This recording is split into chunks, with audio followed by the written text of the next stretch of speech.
بسم اللہ الرحمن الرحیم۔ محترم ناظرین، السلام علیکم۔ ایک یہودی کو رسول خدا صلی اللہ علیہ وآلہ وسلم سے چند دینار قرض واپس لینا تھا۔ ایک دن آپ راستے میں جا رہے تھے کہ وہ یہودی آپ کے پاس آیا اور اس نے کہا، جب تک آپ میرا قرض ادا نہیں کریں گے اس وقت تک میں آپ کو یہاں سے نہیں جانے دوں گا۔ نبی اکرم صلی اللہ علیہ وآلہ وسلم نے فرمایا، اس وقت ادائیگی کے لیے میرے پاس کچھ بھی نہیں ہے۔ یہودی نے کہا، جب تک آپ میرا قرض واپس نہیں دیں گے میں بھی آپ کو یہاں سے جانے نہیں دوں گا۔ آپ نے فرمایا، اگر یہ بات ہے تو میں تیرے ساتھ یہیں بیٹھ جاتا ہوں۔ یہ کہہ کر آپ اس کے ساتھ بیٹھ گئے۔ جیسے جیسے وقت گزرتا گیا آپ کے صحابہ وہاں جمع ہوتے گئے۔ جب انہوں نے یہودی کی یہ جسارت دیکھی تو انہوں نے اس کو سزا دینے کا ارادہ کیا۔ آپ نے انہیں ہر طرح کی تادیبی کارروائی سے روک دیا اور فرمایا کہ تم دور چلے جاؤ۔ حکم رسول کے تحت صحابہ دور چلے گئے۔ سورج لمحہ بلمحہ گرم ہو رہا تھا اور اس کی تپش سے آپ کو اذیت پہنچ رہی تھی، یہاں تک کہ آپ کے چہرہ اطہر سے پسینہ بہنے لگا۔ اس کے باوجود آپ نے کسی طرح کے غصہ کا اظہار نہ کیا اور کوئی سخت جملہ نہ کہا۔ آپ سارا دن وہیں بیٹھے رہے اور ظہر، عصر اور مغرب و عشاء کی نمازیں وہیں پڑھیں۔ پھر رات چھا گئی۔ آپ نے رات بھی وہیں بسر کی اور فجر کی نماز بھی وہیں پڑھی۔ صحابہ یہودی کو ڈرانے دھمکانے لگے۔ آپ نے فرمایا، تم اس سے یہ کیسا سلوک کر رہے ہو؟ صحابہ نے کہا، یا رسول اللہ، اس کی یہ جرت کہ آپ کو یرغمال بنا کر اپنے پاس بٹھا لے۔ حضرت صلی اللہ علیہ وآلہ وسلم نے فرمایا، اللہ نے مجھے اس لیے نہیں بھیجا کہ میں کسی ہم پیمان یا کسی اور پر ظلم کروں۔ جب دن چڑھا تو یہودی نے کلمہ اسلام پڑھتے ہوئے کہا، اشہد ان لا الہ الا اللہ و اشہد ان محمدا عبدہ و رسولہ۔ میں اپنی دولت کا ایک حصہ راہ خدا میں دیتا ہوں۔ میں نے آپ کو اس لیے نہیں روکا تھا کہ میں آپ کی توہین کروں۔ اس ذریعے سے میں آپ کے پیمانہ صبر کو آزمانا چاہتا تھا، کیونکہ تورات میں میں نے آپ کی یہ صفت پڑھی ہے، محمد بن عبداللہ مکہ میں پیدا ہوگا اور طیبہ کی طرف ہجرت کرے گا۔ وہ تندخو اور سخت مزاج اور بیہودہ گوئی کرنے والا نہ ہوگا اور کوئی جھوٹی بات زبان سے نہیں کہے گا۔ اس طرح سے میں نے آپ کو یہاں رکھ کر اس بات کی تصدیق کی ہے کہ تورات نے بالکل سچ کہا تھا۔ رسول اکرم صلی اللہ علیہ وآلہ وسلم مبعوث برسالت ہونے کے 3 سال بعد تک خفیہ طور پر دعوت اسلام دیتے رہے۔ اس کے بعد اللہ تعالیٰ نے آپ کو حکم دیا کہ آپ کھل کر اللہ کا پیغام پہنچائیں اور لوگوں کو خدا کی طرف دعوت دیں۔ ایام حج شروع ہوئے تو پورے جزیرۃ العرب سے لوگ مکہ کی طرف آنا شروع ہوئے۔ نبی اکرم صلی اللہ علیہ وآلہ وسلم کوہ صفا پر چڑھے اور آپ نے بلند آواز سے فرمایا، لوگو، میں اللہ کا رسول ہوں، تم اللہ رب العالمین پر ایمان لے آؤ۔ لوگ آپ کی طرف متوجہ ہوئے اور انہوں نے تعجب سے یہ اعلان سنا اور سب کی خواہش ہوئی کہ وہ اعلان کرنے والے کو دیکھیں۔ پھر آپ صفا سے اتر کر مروہ آئے اور وہاں پر بھی آپ نے 3 بار یہی اعلان کیا۔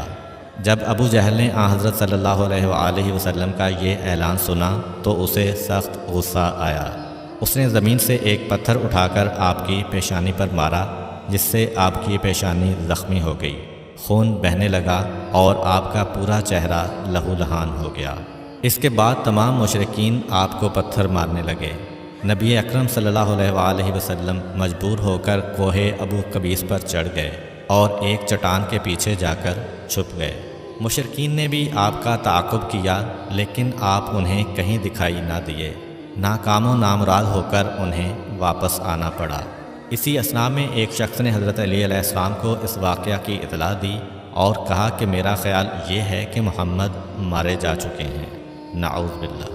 یہ سن کر حضرت علی علیہ السلام کو شدید دکھ ہوا اور آپ ام المومنین حضرت خدیجہ الکبریٰ سلام اللہ علیہ کے پاس آئے اور ان سے کہا، میں نے سنا ہے کہ مشرکین نے رسول خدا صلی اللہ علیہ وآلہ وسلم پر سنگ باری کی ہے اور بعض لوگوں کا یہ گمان ہے کہ نبی اکرم شہید ہو گئے ہیں۔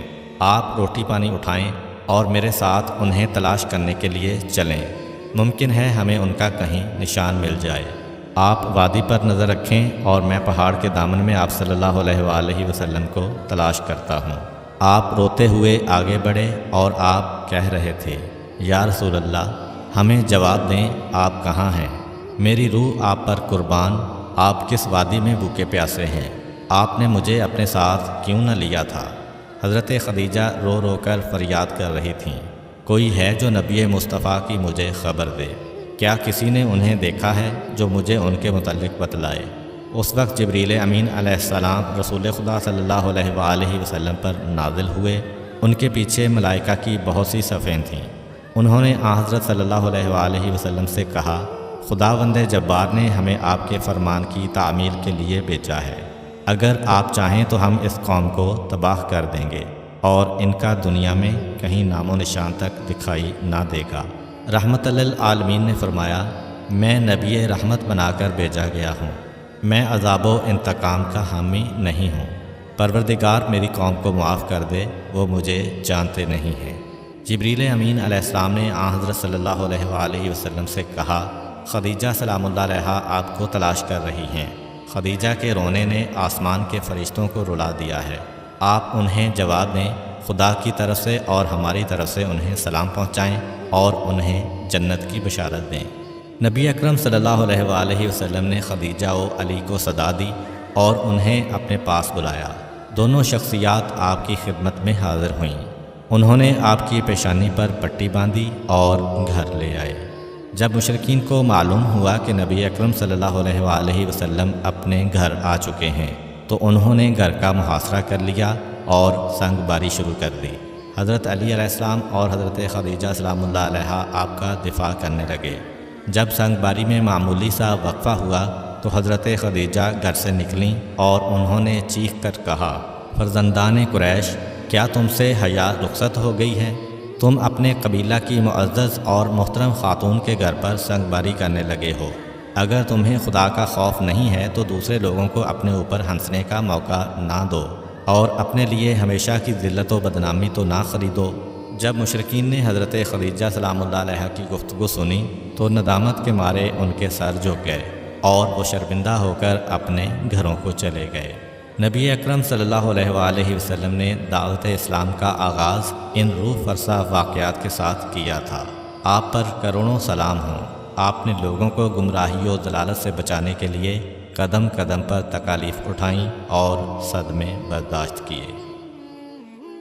امید کرتا ہوں کہ آپ کو آج کی ویڈیو اچھی لگی ہوگی۔ اگر آپ کو ہماری ویڈیو اچھی لگی ہے تو ویڈیو کو لائک کریں اور مزید اس طرح کی ویڈیوز دیکھنے کے لیے ہمارا چینل سبسکرائب کر لیں۔ ملتے ہیں نیکسٹ ویڈیو میں، اجازت دیجیے۔